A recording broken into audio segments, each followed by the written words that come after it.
Hello and welcome.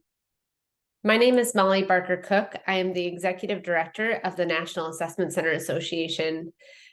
This presentation is an overview of assessment centers, or an Assessment Center 101. It is pre-recorded, so if you have questions during the presentation or after, or you would like more information, feel free to visit our website and use the Contact Us form to get additional information and just to get in contact with us. The National Assessment Center Association's vision is to support a global collaborative of assessment centers that promote thriving communities and alternatives to child welfare and justice system involvement. The presentation today is going to go over several points of the assessment center framework, or what we call kind of our guiding light in the assessment center community. So we will go over what is an assessment center, some of the history of assessment centers across the United States, their purpose, the structure of the assessment center framework, which will dive in depth on single point of contact, screening, assessment, and case management, which are the three process core components of the assessment center framework. We'll talk about the importance in the role of that assessment centers have in being the connector. We'll talk about outcomes of assessment centers. And for those of you who are new to this and potentially exploring the use of assessment centers, we'll go over what may be next steps for you. And of course, like I said, we won't get to questions today because this is pre-recorded, but I'll give you further instructions again on how to get in contact with us.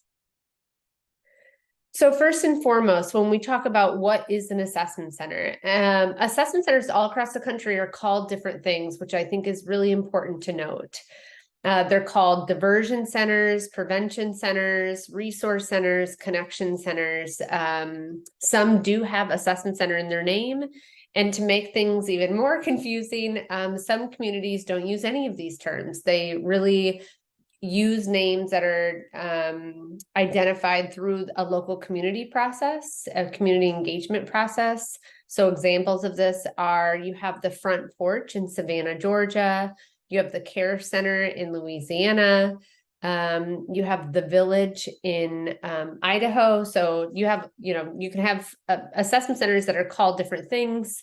We will really go over the framework today so that when we call an assessment center, or when we reference an assessment center, we're really referencing a process that a community has established that follows the assessment center framework. They don't necessarily have to have that in their name.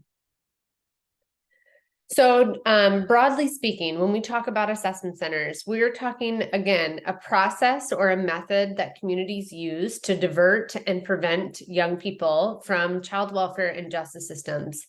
And they do this by creating what we call as a single point of contact, which we'll talk much more in depth. But you might want to think about this as like a community hub.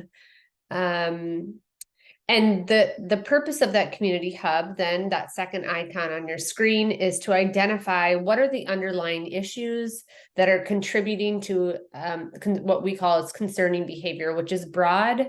It really depends on who's referring to the assessment center and why, but that identifying what those underlying issues might be, and the third icon, taking what those may be and partnering with youth and families to access individualized services and resources within a community that are going to help address those underlying needs, build on strengths, and help to prevent any other future involvement with law enforcement or the justice system or child welfare. So again, we'll go into much more detail about what all that means, but this is the broad definition of what an assessment center is. A little bit of history here. Assessment centers have actually been around since the mid-90s, and they were created actually out of or in support of the Office of Juvenile Justice and Delinquency Prevention. There were 2 communities in Florida and 2 communities in Colorado that really piloted this concept of a community assessment center. And the youth world, the juvenile justice world, really is has really ran with the concept, which is why, in many communities, you'll see juvenile assessment center or youth assessment center. But broadly speaking, you'll see up here, an excerpt from a brief that OJJDP published in the 90s, and a list of things that were happening in communities and still to this day happen, that have led to the creation of assessment centers. So in some communities, it's an increase in crime. In many communities, and in my experience, this still is the frustration today, is that we have to get kids involved in a system to get them access to services. And assessment centers really break that barrier down and help facilitate that access without needing system involvement. Lack of community coordination and collaboration, a frustration between the time that it would take from the time of arrest to when we're actually putting services in place and supporting youth and families. In some communities, that's weeks or months between the time that issue has occurred and the time that we're responding. Detention overcrowding or inappropriate use. Officers spending too much time, quote unquote, babysitting youth, especially when we see youth who either have ran away or where officers cannot find an appropriate adult to release that young person to. They can be sitting with that young person for hours on end. So really trying to find a more appropriate use of their time, and potentially an opportunity to intervene at that point. And then just, communities needing overall a need for more prevention or services for at-risk youth. So these are all the reasons, again, that we saw assessment centers develop initially in the 90s, and now, we're almost 30 years later, very much still some of the common needs that we see today happening. So what are the purpose, or what is the purpose of an assessment center? You'll see in one column here, the initial purpose that were outlined through that OJJDP brief, that we're trying to prevent delinquency in the first place or prevent it from continuing to happen. We're really trying to provide a more comprehensive access to services for youth and their families. We're trying to create a hub where community stakeholders, your system stakeholders, your community providers can share information and communicate, breaking down those silos.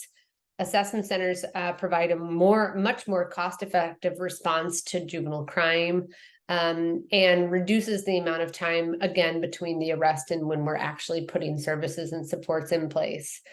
Over the years, and we've kind of added a couple of these in terms of the purpose, but really assessment centers are an opportunity for communities to convene, community stakeholders and system stakeholders, to really look at what does the existing service pool look like in your community, what kind of services and supports are offered to youth and families, where the assessment center plays that connector role, and what's missing. And then also, again, to identify individual and familial needs of youth that are engaged in some of those high-risk behaviors and facilitate that connection. So the other thing that I'll say here, and this really touches on a couple of those points, is that assessment centers should not really be looked at as a program. It's really a process that communities adopt that leverages what is already out there. So we'll talk a little bit further here. Assessment centers are not providing services, they're connecting to services. So leveraging what is already existing in a community. That second bullet, what's missing. They really are the advocate for what services and supports are missing that could meet the needs of youth and families. They streamline that communication and collaboration so that we're not putting an undue burden on youth and families. And again, just improving access to services and supports for youth and families. So switching gears a little bit here, I'm going to dive into the assessment center framework. Again, this is a document that you can find on our website if you haven't already. It is a fairly large document, 65 pages, but it's really, like I said, it's our guide. It is the best practices of assessment centers, the core components, kind of what do we think are the critical components that make up an assessment center, and the best practices throughout. So the top three here are what we refer to as process core components. So single point of contact, screening and assessment, and case management. And that really speaks to, how do youth and families flow through the process of an assessment center? The bottom two, which I won't touch on a lot today, but are what we call the structural core components. So what keeps an assessment center sustainable and operational? Staff support and development and accountability are the two core components that cover those factors. So when the assessment center framework was developed in 2020, we had an advisory group composed of assessment center leaders, field experts, youth and families with lived experience in the justice system to help us create the assessment center framework. And really where we started was, what are the guiding principles that we hold true when we talk about an assessment center? And you can see these up here on your screen. I'm not going to go through each of them.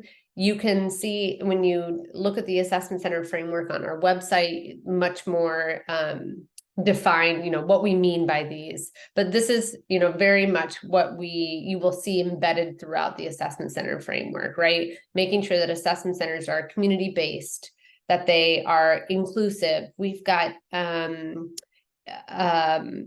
points within the assessment center where we really are recommending that the assessment center is looking internally and externally to be intentionally equitable. Youth and families as partners, developmentally appropriate and strength-based and individualized to youth and families, right? Treating each case on a case-by-case basis, and not doing a one-size-fits-all. So again, I won't go into depth about all of these, but these are very important when I reference the framework and really what has guided our work. So we're going to start here with single point of contact, which is the first core component of the assessment center framework. And single point of contact, it actually covers a lot. And this is probably where we spend the most time when we're working initially with communities. And because it's a lot of your questions, right? So who's going to refer to the assessment center? Why, when, how? Who will operate the assessment center? What does oversight or governance look like? And physically, what does the assessment center look like? Where is it? And so these are all really important logistical questions and operational questions that communities are seeking to understand. One of the first things that we do, and I think, is really important to understand, is this referral: who, why, when, and how, because this looks very different for assessment centers all around the country. And I've used this image for the last couple of years. It's my elementary, graphic design, but really it allows you to see visually what are the different off-ramps where assessment centers facilitate prevention and diversion. And for some assessment centers across the country, they are covering all four of these off-ramps. And for some, they're very much focused on one. And we'll talk later about if you're a new community, how you best understand where your off-ramp is going to sit. It really needs to be a data-driven and community-involved process.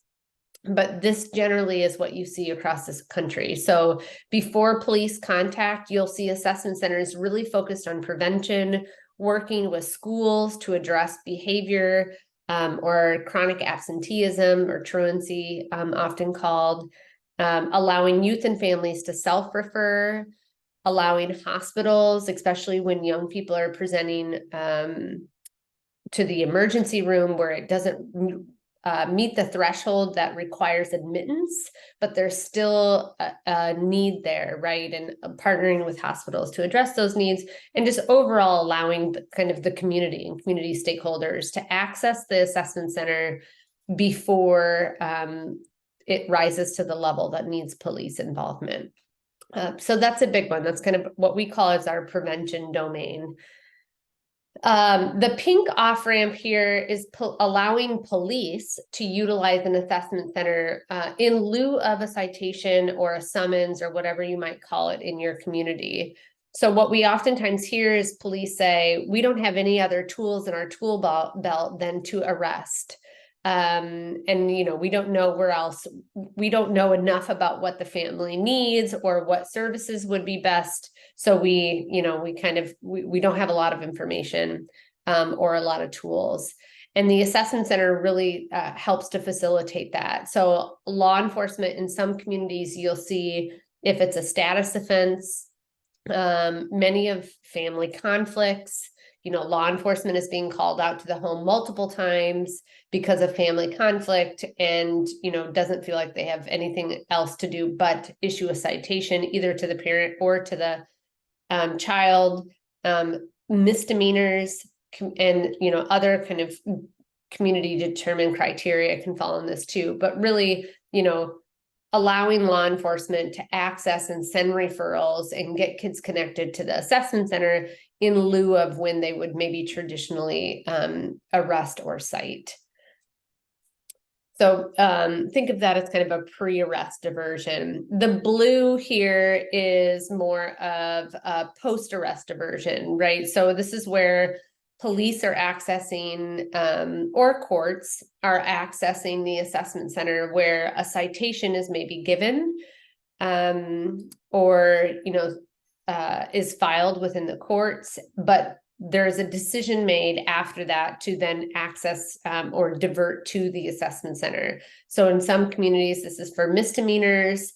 We have other communities that have really identified access to the assessment center for young, what we call the Youngers program, or, you know, kind of young youth who are still coming into contact with the law enforcement or the courts. Some felonies, we do have assessment centers that take felonies in this bucket, and then again, community determined criteria.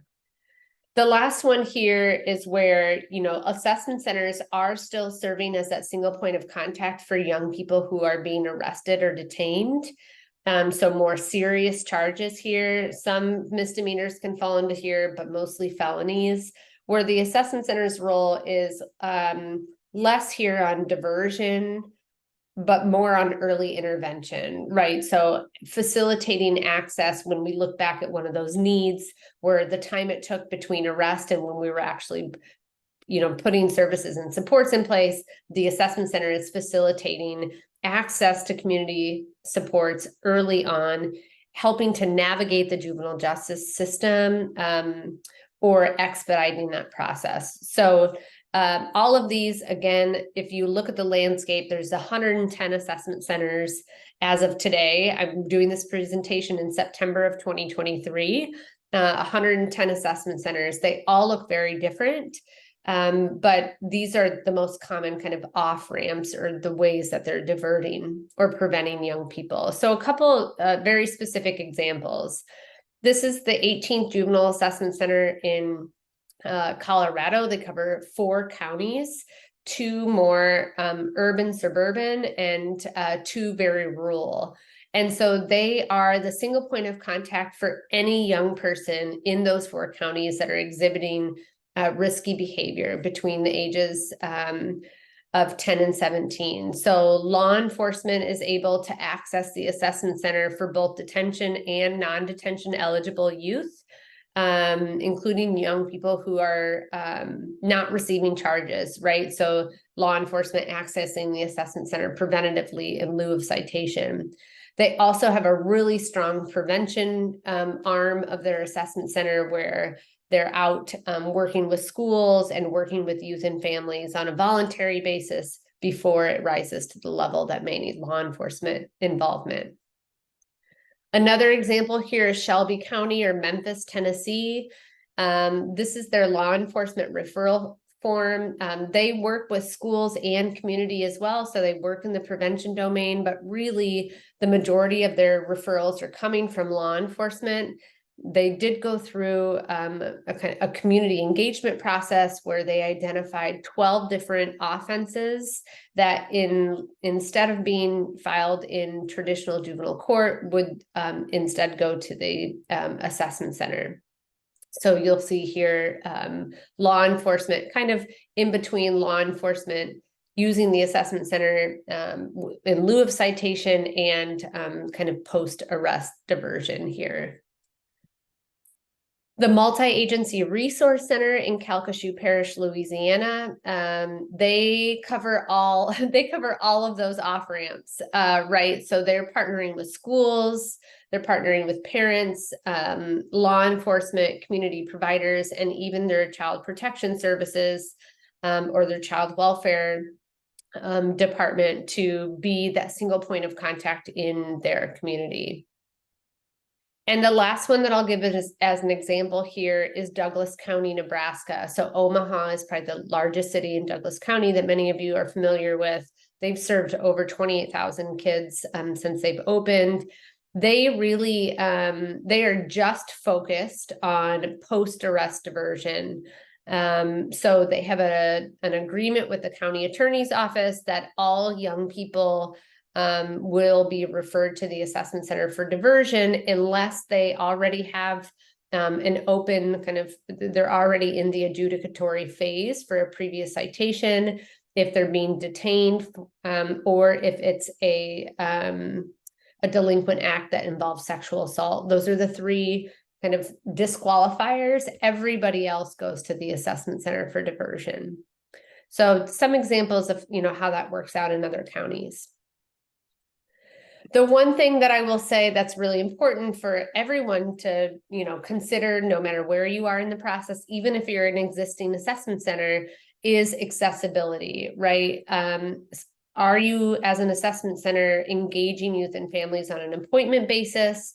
Do you allow law enforcement to transport young people to your center? For many assessment centers, this will be for young people who cannot, where an adult cannot be identified or cannot be safely returned to home or to a kin or a safe adult. And then as a crisis, kind of a crisis point for a community. Those are all accessibility questions that communities will have to answer, and different assessment centers do it different ways.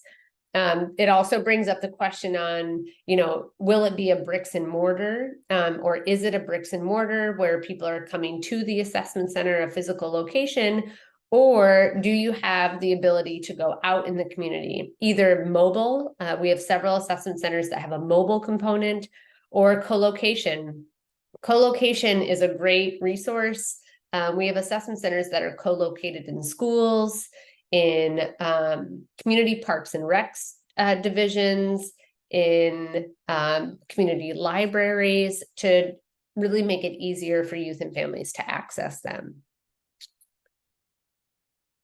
The other question that is answered, or not answered, but is covered in the single point of contact is this question about who's going to operate the assessment center. Again, my comment always is it depends on the community, right? This is the beauty of having a framework where communities can adapt this to their local needs. So you'll see assessment centers like the 18th in Colorado, the Care Center in Louisiana, what they call the CARC in San Francisco are all nonprofit assessment centers. You see other assessment centers that are functions of their county government and really ran or attached to their court system.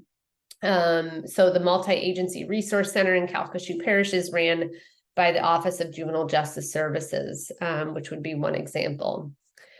Or you have them ran by the county within, under a different department. So the Shelby County Youth and Family Resource Center in Shelby County, Tennessee is ran underneath their county community services department, completely separate from their court system. And then you've got some that have collaborative staffing. The Harbor in Las Vegas, really accesses staff from their partners to help staff the assessment center. And so, you've got a mix of all of these, which all of them can be successful. It really is dependent on community to determine what's the best fit for them. The one thing in the assessment center framework that we talk about is no matter which which way you go in terms of who operates the assessment center, we really drive home this benefit of neutrality, right? So assessment centers serve as a bridge to services and supports to multiple agencies.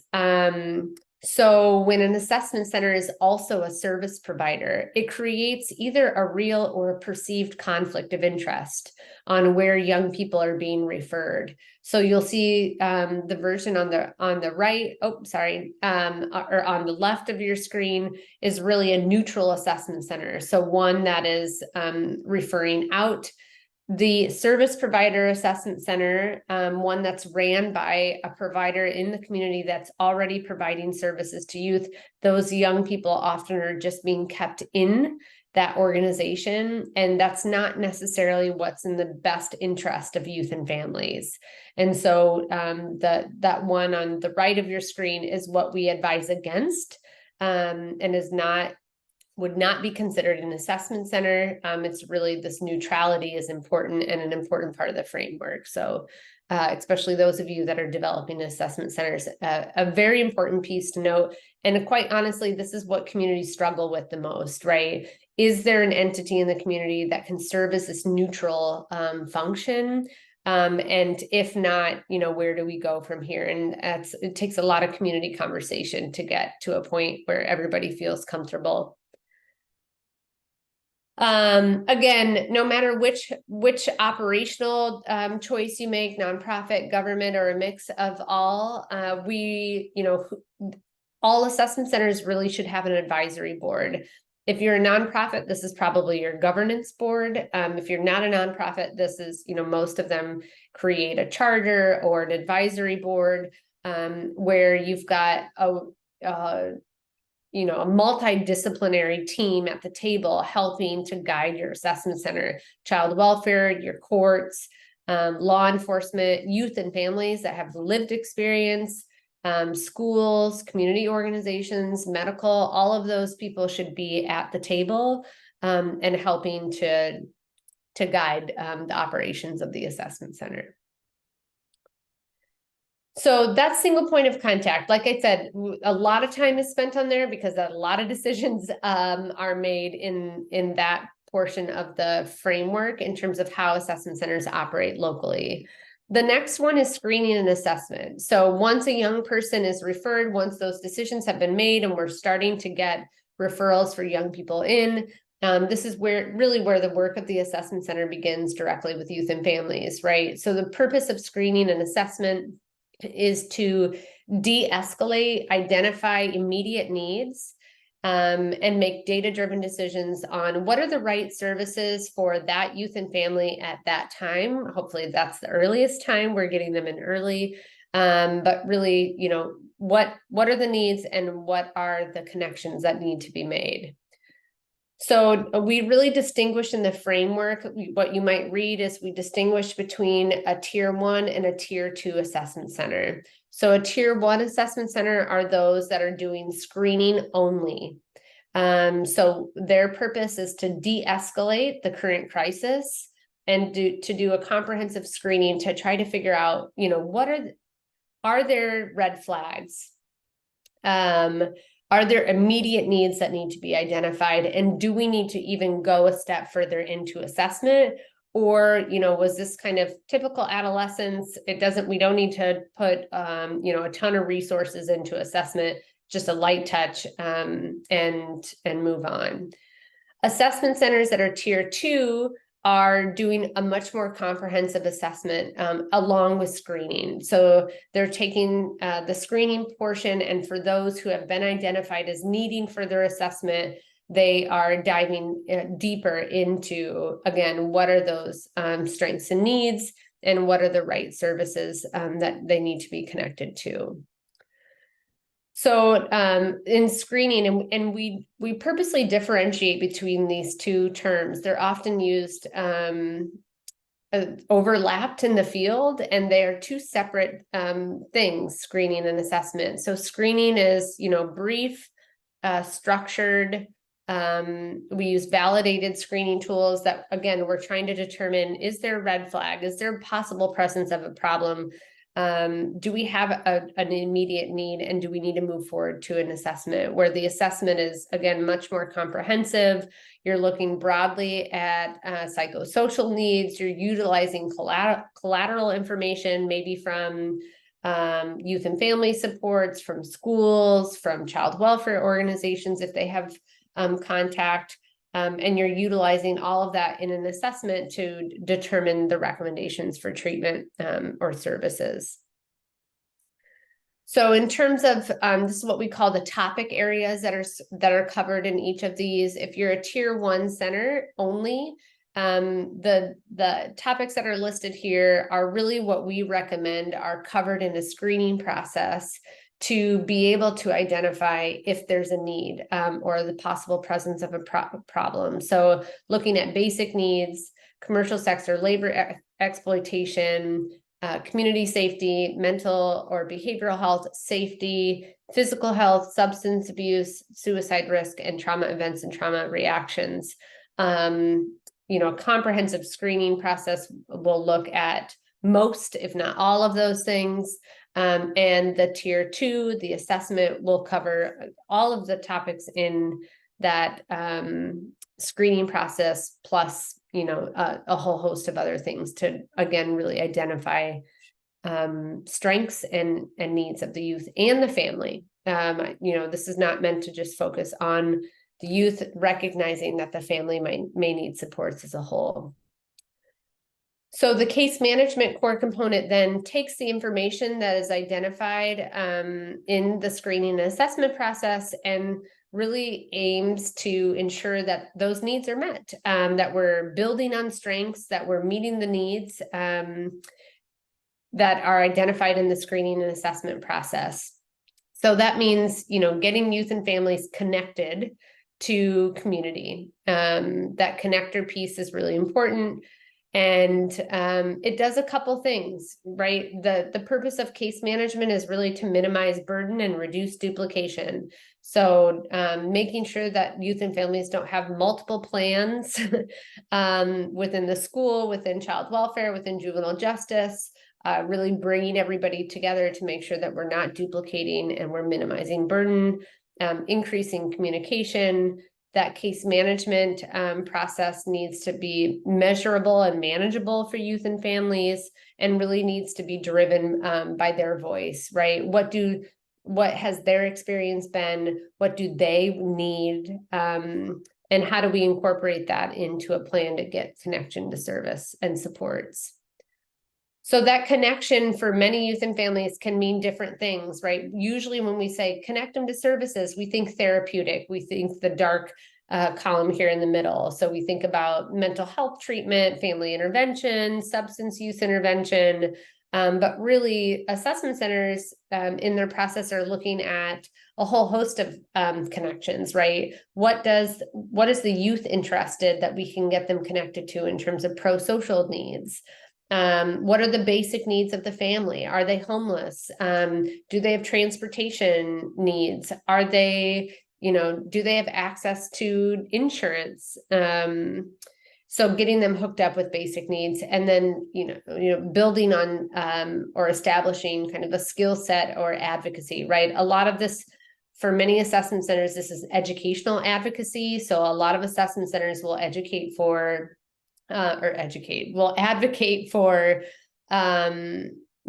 either specific needs being met in schools, or if they haven't explored 504 plans, or advocating for plans not to be duplicated in an IEP plan, right? So trying to work with the schools on some educational advocacy. Also, alternative schools is a big one here. Life skills, job career exploration, all of these are things that assessment centers are going to be looking at, not just therapeutic needs of youth and families.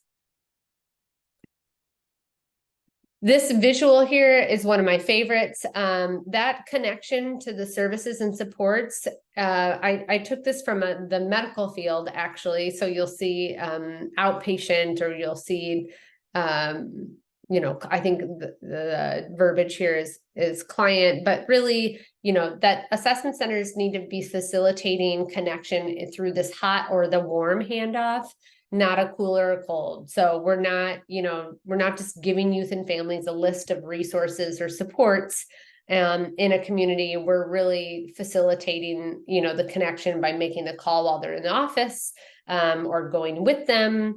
But facilitating a hot or warm handoff to providers is really important to make sure that the youth and families feel comfortable. And we'll talk here a little bit about checking in and make sure it was the right connection. The one thing that I'll say here about this importance of the connector role, right? Assessment centers, and this is another reason why that neutrality piece is so important, because when an assessment center serves as the hub in a community, they're really allowing stakeholders, your law enforcement, your courts, your schools, to address capacity issues, right? A lot of the times we hear from law enforcement or from schools, we don't have the knowledge base about who's out there and what are the right services for these youth and families. And we don't even have the capacity to best understand their needs. And so assessment centers really help to address appropriate roles and responsibilities of some of those stakeholders and capacity issues by helping to partner with them. They also, that connector piece helps to facilitate access to the right services at the right time. Again, that neutrality helps to identify what are the right services for that young person and family, and how do we get them connected. This also helps to eliminate service fatigue. We see youth and families all the time who, we've already tried that, we've already been there. And, if we really kind of take a step back and do screening assessment and a warm handoff to community services and supports, we help to eliminate that service fatigue that so many youth and families experience. And ultimately, save taxpayer dollars by creating efficiencies and within kind of the whole community response process, right? And I'll talk a little bit about some communities that have done a cost benefit analysis here in a little bit. This visual is, again, one that I like to use, because when we go into communities to ask, how do youth and families get connected to services in your community? Oftentimes the visual that we get is the one that's on the left of your screen here, right? So really complex. It depends. It depends on who they know. It depends on, where they're located or what their experience was. Where the assessment center is serving as that hub really helps to streamline access to for youth and families. One thing I just mentioned here a little bit ago, but when we're serving in that connector role, a really important piece here, and a way that the assessment center can hold the community accountable, is that we're gathering youth and family feedback on, were you able to connect to the services and supports? Were they responsive to your needs? What was the quality like? And so it really helps the assessment center know, kind of the status of service providers and supports within a community, who's being responsive, what are their wait times, and really helps to determine future referrals for the assessment center for youth and families. And it also, that check-in helps, again, for the assessment center to go back to the drawing board. If that service provider wasn't right, it might not be a quality issue. Maybe it just, was the preference of the youth and family, or an accessibility issue. And so it allows the assessment center to kind of go back to the drawing board and see if there's a different connection that maybe is more appropriate. So I'm going to switch gears a little bit here and jump into outcomes. So when we are looking at assessment centers all across the country, what are the outcomes that they're striving to achieve? I will note here, I'm going to put some of the long-term outcomes up on the screen. This is the full logic model that's in the assessment center framework. It's on the very last page. You can dive deeper into that. There's too much text here on the screen. to go over that. And I have the long-term outcomes here on your screen. So we're looking at, are youth and families more connected to community because of the work of the assessment center? Are youth and family having either initial or new contact with the child welfare justice system? And really the last two bullets here, just talking about community readiness. Do communities have a more streamlined approach and streamlined access? And are they demonstrating that they're able and prepared to address maybe some of the gaps that are identified within the community? A quick note, again, recording this in September of 2023, but the National Assessment Center Association is in the process right now of piloting what we're calling the Assessment Center Outcome Reporting Network, where establishing common performance indicators and outcomes for assessment centers all across the country. That really was not established before the association came to be. Assessment centers were tracking very different things, which made it hard to speak to collective impact. And that's a project that we have happening right now, is to establish what are some common indicators and outcomes, and how do we help assessment centers across the country collect some of those. So some outcomes for individual assessment centers. This is, again, the 18th Juvenile Assessment Center in Colorado. You'll see the top here is focused on youth and family feedback. So 90% of youth, 98% of youth said that they felt comfortable, their thoughts and feelings were taken seriously. 92% of youth and families are actually engaging in the community's resources and supports that the assessment center is connecting them to. And this particular assessment center has a strong relationship with their Innocence Lost Task Force to identify young people who may be at risk of exploitation. So that's where you see those 86 referrals, and some youth and family quotes here, specifically from some of the feedback surveys. The Multi-Agency Resource Center in Calcasieu Parish, this is a benchmark. This is from 2022 compared to 2014. They've seen petitions drop 45%, status referrals down 49%, delinquency diversions up 34%, and their detention placements down 58%. And I will say their detention placements have even dropped with a raise the age in the state. So a really impressive outcome of the work that their assessment center is doing here. The Harbor in Las Vegas, they have looked at their data over the course, I think, of the last 5 years, and 86% of the youth that they served did not escalate into the justice system.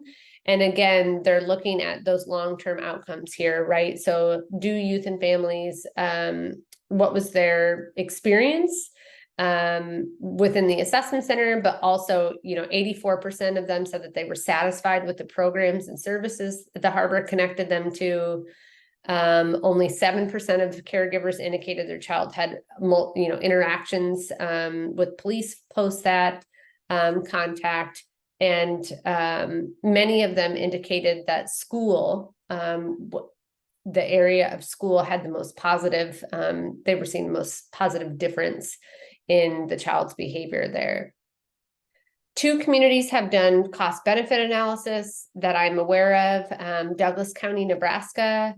So that's, of the youth that they diverted, they have a little over a $1,400 savings, which is almost $2 million. This is per year.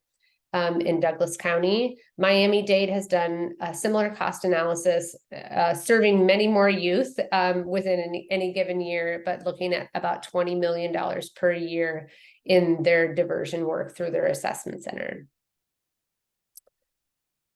So for those of you, who might be new to this, or maybe you're an existing assessment center that's saying, how do we expand, or how do we enhance what we're doing? I'll go over briefly some next steps for you all to consider, but this is really where I would encourage you all to reach out to the association to talk about what are more in depth around next steps. The NAC does provide technical assistance to communities in establishing assessment centers, and going through some of these things that I'll show you here in a little bit. But one of the first things, outside of just convening community, right, and getting stakeholders to the table, is if you go back to that off-ramp map that I showed you at the beginning, your local community needs to know, how are young people currently connecting to your systems? What is the process that young people are going through in order, and at every decision point, that are leading them to enter into the justice system, that are leading them to go through kind of the educational disciplinary system, which we know can be a precursor to the justice system, or your child welfare system. So this is a really important process to go through before even talking about operations of your assessment center. For us at the association, we use both a quantitative and a qualitative process to help build out a map, quite literally, which I'll show you here in a second. We are gathering data from the community, from law enforcement, from your local detention center, from your schools, from your courts, and from child welfare, if that's a focus, to really better understand, again, what are their tools, what are their different decision points, and which young people are flowing through those different decision points, and the demographics of those young people, right, or the reasons why they're doing that, or why that decision is being made. We also do interviews with stakeholders. We interview impacted youth and families. We interview school counselors or principals. We interview law enforcement officers, intake, probation officers, judges, service providers, the whole gamut. We do a lot of interviews to, again, get a better understanding of what is currently happening and how. And we use this to make quite literally a map, where you can see as a community which young people are flowing through different decision points. So this gray bar here at the top for this community in particular shows, the school has the triangle there is kind of their decision points, their options, and, who putting data sheets and numbers on who is actually moving through those decision points, and ultimately who's hitting law enforcement and court intake. And this really helps to have a community conversation around, okay, where's the opportunity for diversion and prevention? How do we center equity in that, right? What are the offense reasons that we're going to focus on? What type of referral reasons or youth do we want to serve? And this map really just helps communities have a more in-depth and informed conversation around who does the assessment center need to serve at what decision points, and who is going to be the primary referral. Is it going to be schools? Is it going to be law enforcement? Is it going to be the courts? And if so, for what? This is a really important piece. I can't stress that enough. This takes time. It takes months to go through this process, but it is worth it. And it really will ground your assessment center in a data-driven, informed approach to who you're diverting and preventing. The other piece here, keeping in mind that role of the connector, is service system mapping. So I say the assessment center is the Google of your community. You need to know, as the assessment center, who's out there, what their services are, what's the eligibility criteria, and how are they measuring success, so that you can make an informed decision as an assessment center where you're connecting youth and families to youth development opportunities, therapeutic, basic needs, community safety, residential, cultural. All these services need to be in the toolbox of an assessment center. And service system mapping who is out there, and all these different questions here up on your screen is important. This also, through the association, is a community engagement process. So we get communities kind of with this foundational baseline knowledge And then we engage community. So this is some pictures from a community that we worked with in Hawaii, but really trying to bring people together because the community knows more about the resources and services out there than we will, right? So what's missing, and primarily in that conversation, what are the gaps? The last thing that I'll say, just in terms of, again, those of you who might be establishing assessment centers or those who are looking to enhance or expand, the most common question that we get is how are they funded? We see the majority of assessment centers are funded by some sort of collaborative funding model.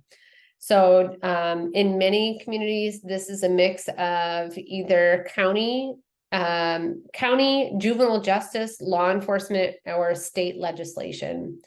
So, again, this is a puzzle, and these are all the pieces. But in many communities, it's collaborative funding between your systems that you're trying to keep young people out of are reinvesting that money back into assessment centers. So this includes child welfare, juvenile justice, and again, like I said, the county and law enforcement all get benefit from the assessment center, right? And so reinvesting funds and helping to support the assessment center. This is most commonly through MOUs or agreements for funding support. We see the philanthropic community support assessment centers, especially for those assessment centers that are nonprofits. Or assessment centers, or nonprofit or government will get grants from state or federal government grant opportunities. We see some assessment centers access their targeted case management funds that are federal funds that flow through states, or access state Medicaid funding, especially those that are doing screening, assessment, and case management. In some jurisdictions or some states, that is a reimbursable service that the state Medicaid will pay for. Some of you might have heard of the SBIRT model. The SBIRT model is screening, brief, intervention, and referral to treatment. The SBIRT model essentially mimics or is very similar to the work of assessment centers, and it's specifically used to identify substance use needs. And so we see assessment centers either get local, state, or federal financing to administer the SBIRT framework, which again, like I said, it essentially aligns with the assessment center framework. And the last piece here is state legislation. This does not apply to all states that have assessment centers. We see, Idaho, Ohio, Kansas all have some sort of statewide funding or legislation that support assessment centers. Colorado has legislation, but that legislation is not supported by funding at this time. So there's different ways that if you're a state stakeholder listening to this, there are different ways that you can certainly support the development and sustainability of assessment centers through state legislation. So with that, we're going to end kind of with questions, but this is more of a reflective question to all of you, since this is a recorded webinar. My email address is down here at the bottom of the screen. You can email me directly. Again, you can also go to our website, which is nacassociation.com or .org, sorry. And ask, reach out with questions. If you feel like this is something, many times we'll go into communities and do this presentation with community stakeholders to allow for some back and forth, feedback, question and answer, some working sessions. Or if you're interested in talking to us more about training and technical assistance, or just, getting information about assessment centers, if there's anything that I talked about here today that you want to dive in more depth on, please feel free to reach out. This was a very brief overview. There's a lot more to say, but I hope that this was helpful for all of you, and I hope that we'll work with you in your community soon. Thanks, everyone.